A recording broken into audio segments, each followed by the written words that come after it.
We have a question over here. Hi, Jeremy Millar from St. Paul's. You will and have answered a lot of questions on what you'd like to do going forward, but to help us understand where you're coming from, could you give us your perspective on why you think our party experienced the difficulties it did in the last election? Alexander, do you want to take this one first? Sure. Thank you. Well, one of the reasons was what I just said. I think the policy itself did not reflect what Canadians were thinking about or were preoccupied about. Canadians have been very concerned about their own personal economies, about their prosperity, about their outlook for the future, and their security. And whereas our platform touched on all these elements, it didn't have, I think for Canadians anyway, it didn't translate into a story that they could emotionally connect with. And that was one thing we heard at the doors. What do you stand for? What are you offering us? You know, a little bit of this, a little bit of that, but there's no integrated story. We had a problem with leadership, I can't deny that. I come from Quebec, I campaigned in Quebec, we had a problem with leadership. It didn't connect with Quebecers.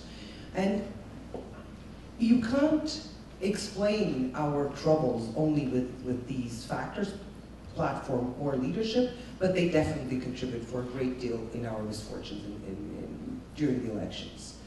Platform in 2008 was a great platform. I mean, to this day, I still believe the Green Shift was a great platform. But we didn't have and it wasn't a platform that was drafted by members. Again, it wasn't, it was drafted, I mean, it is a brilliant platform, but it wasn't drafted by members. Members weren't consulted or brought to bring their opinions on the platform. So that kind of lack of engagement with membership is what I find is our biggest problem. Because once we start engaging our members and our members feel that they participate in the decision making, they will go out and speak to their neighbors and friends, and they will start convincing people, yeah, Liberal Party, this is where I'm heard. And this is where I find myself. Fantastic. Why don't we try some tactics of recognizing what happened and what you're going to do about it to make sure that that doesn't happen again? As I said before, there were many reasons, and May of last year was no anomaly.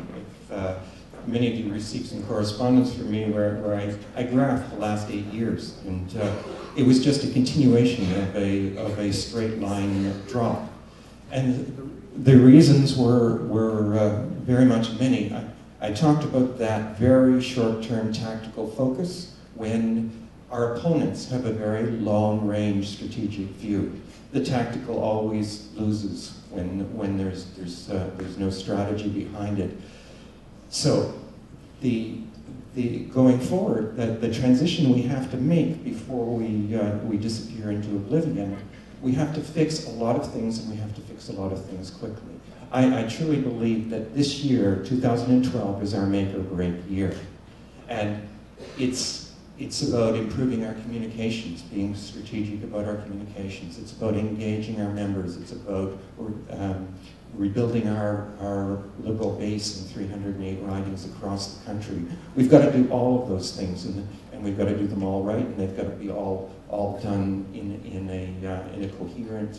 a coherent sequence. Particularly building up locally, because the graph I was talking about is the number of seats, and that's how government is won or lost in the Canadian system. One seat, one riding at a time. And in 90% of the ridings, 80% of the ridings in the country, we got below the level of where we could, win with a Liberal, allow a Liberal to win. And I know in my own riding in 2008 election, it was clear we were going to lose the next time unless we did something radically different. So we did something radically different. We engaged with the community, and that built in the resilience that allowed us to stand against the NDP and Conservative tides. That's doable in every riding. In some ridings, it's going to take 2, 3, or more election cycles, but it's the riding, working in partnership with the party, stop the infighting, stop the parachute candidates, give Liberals a reason to become engaged and work, and we can come back. Thank you. I think Sheila wants to. I think you asked a question on what happened before the election, and I think since 1992, some of you are old enough to be at the convention, where we made a decision that has actually been our poison pill. And that was the decision to allow the leader to make appointments. When it started, it was done for very good reason. We were looking at the beginning of the internet and technology, and we were facing takeovers by single interest groups in a number of ridings. And it was intended with very good intention, but over the years it morphed into a power from the leader that was vested in his lieutenant. And it became more important to basically find the right person to cozy up to in Ottawa than actually work your riding. And we said that we gave up on leaderships. The last leader was actually not chosen in a leadership race.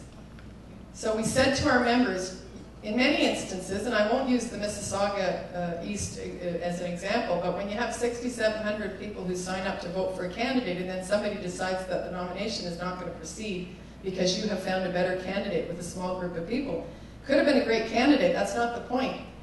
If the local association cannot choose the member, and if the local association cannot vote for the leader, then we're starting to strangle democracy in our own party, and people started to walk with their feet. So I think the issue is we got to bring democracy back, and that means an end to appointments. That even means an end to protection for sitting members. Because if a sitting member is strong, a sitting member can build in their own riding a constituency, and if they can't build it, it's a bit of a harbinger of what might be coming down the pipe. So even a leadership race is a good way to test the mettle of the people who we say are going to be the best spokespersons, because you put them out there and you test their ideas, etc., etc. And I think we need to restore that democracy in our own party first. And the restoration of that democracy, if you look at the absolute success in Kingston and the Islands, I mean, Peter Milliken left with 2 years' notice. He had a very open nomination process, 5 fantastic candidates, and then the candidate who came forward actually had the brains to rassembler tous les autres candidats. So they've got a fantastic team, which the linchpin was actually an open nomination process. And I can talk too long, but I'll just go back to one of my old and dear friends, and it's a good example. When Don Boudria ran in the Glengarry Prescott Russell at one time, which we do not hold now, was the strongest riding in Canada. It was the highest voter percentage of even any of the Quebec seats. And when Denis Etier resigned, there were a lot of people who wanted that seat because the Liberal nomination at the time was golden. Don was one of, I believe, 7 candidates. The nomination started at noon. There were 15,000 people who purchased memberships, 8,000 who cast their ballots, and he was elected on the 5th ballot at about 3 o'clock in the morning. And he was smart enough to then build the team by taking the number 2 person and getting them to actually run his campaign and become his right. So he became the leader of his community.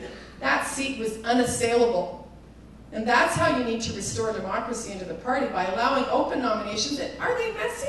Of course they are from time to time. Democracy is messy, but it's a damn sight better than the alternative.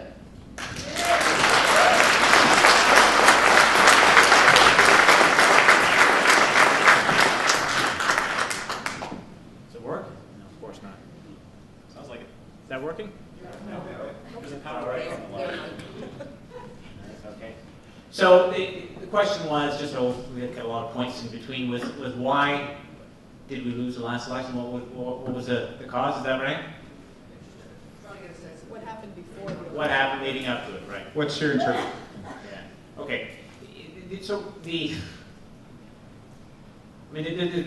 lot of the comments I agree with. Certainly, there's no room for appointments in a member-driven party. The Mississauga East example is a classic example. We lost that riding by 600-700 votes, right? So there were 6,000 people recruited or so, or 4,000, I think 4,200 people recruited. So you do the math, figure out what would happen in that specific situation. So there's a number of things that contributed over the last few years to that. But there's one comment made that maybe the infighting within the party was what contributed to it, and I think there's been a comment made that we're in the penalty box for infighting now, and that's why we're at a government, that's why we're in opposition. And I honestly I don't buy into. Like, I don't think in the election last May, before people went out to vote and they're having the breakfast in the morning, They're sitting around saying, well, who are you going to vote for? And he said, oh, well, I might vote for the Liberals, but I'm still kind of ticked off at them for all that infighting between, was it Martin, Cretchen, Turner, whoever. People have their lives, right? They don't care about that stuff. We care about that stuff and probably care too much about it, and thank God it's all done. Never to be happening again. But